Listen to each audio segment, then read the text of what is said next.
What's interesting is what's going to happen next, because President Yoon is no longer the president. There should be an election in 60 days' time, as James reported in the previous segment.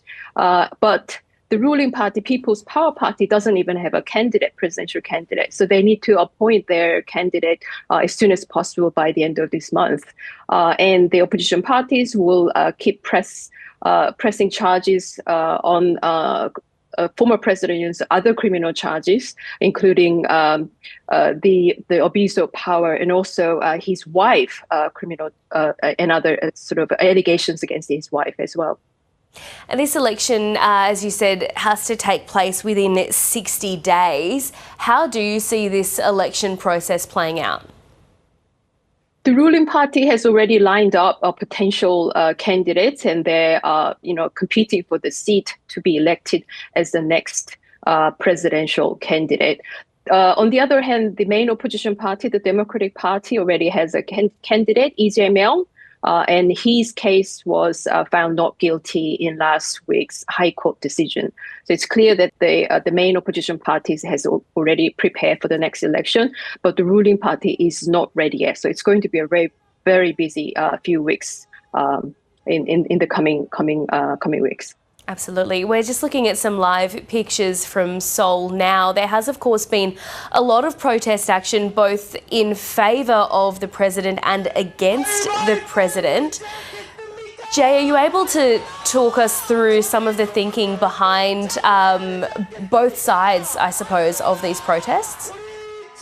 Sure. I was reading some public polls released yesterday, just the day before the Constitutional Court decision today.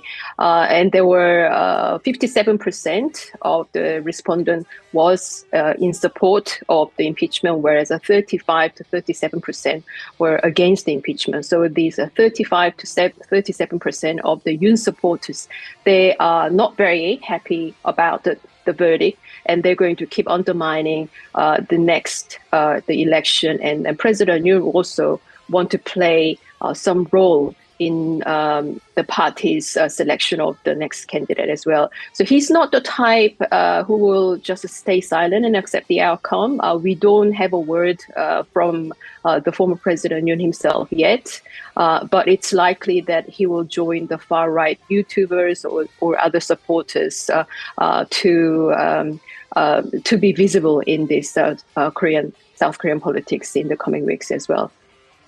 So, Jay, I might just get you to take us back a couple of steps. The decision, of course, today, this unanimous decision of South Korea's Constitutional Court upholding the impeachment of President Yoon-suk-yeol. Can you just take us back to the trigger point for all of this? The president declared a very short-lived martial law. Why did he do that? And also, why is a martial law declaration so particularly significant for South Korea? Yeah, the former President Yoon had a great deal of frustration against the the opposition parties, because there has been 29 plus impeachment motion brought by the opposition party at the National Assembly. And he saw that as a great obstacle to govern the country. And he's also captured by all this election fraud, kind of conspiracy theory, floating around in the far-right YouTubers' site.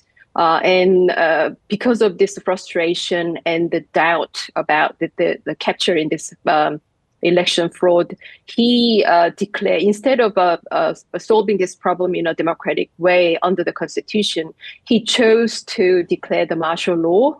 And also sending troops, the military and soldiers. We've seen on the live TV in December, early December, 3rd of December, that the soldiers are breaking into the National Assembly to stop the motion voting against the martial law. So he started this out of his own political frustration. This was also mentioned during the Constitutional Court's verdict. That's his political consideration and his feeling about the opposition party, but that wouldn't justify using violence, using the military to stop and the grave violation of people's basic rights and also against the democratic principle. So that was 4 months ago, and it's been a lot of people waiting for the Constitutional Court's decision today. But the issue was normally there are 9 justices at the Constitutional Court, but there are only 8 justices. The last one was not appointed by the acting president, Prime Minister Han Duck-soo, who himself he survived the impeachment motion last week. So there should be at least a minimum 6 justices to pass the impeachment. But today, as we now know, there was all 8 justices were in favor of the impeachment, which was very clear and loud this morning. You mentioned earlier that there will, of course, need to be an election fairly swiftly, but just take us through what happens in the immediate aftermath now. The Prime Minister will continue as acting president, is that right? Correct, yeah. Prime Minister Han Duck-soo, who's the acting president, he will play the role until the election is going to be held. We don't know the election day yet, so everyone will be very busy. The politicians will be very busy selecting their candidates and having the campaigns, and competition will go on.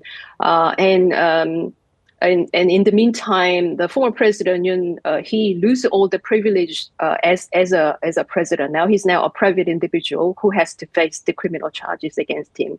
There are mounting pressure from the opposition parties on the police investigation on the former First Lady Kim Gun-hee, and while these allegations and questions brought forward, there was no proper prosecution going into the former former First Lady Kim Gun-hee. So today's decision is only from the Constitutional Court, but what we will see in the coming weeks is the result and the consequences from the criminal court cases as well, while the entire nation is preparing for the next election and next president as well.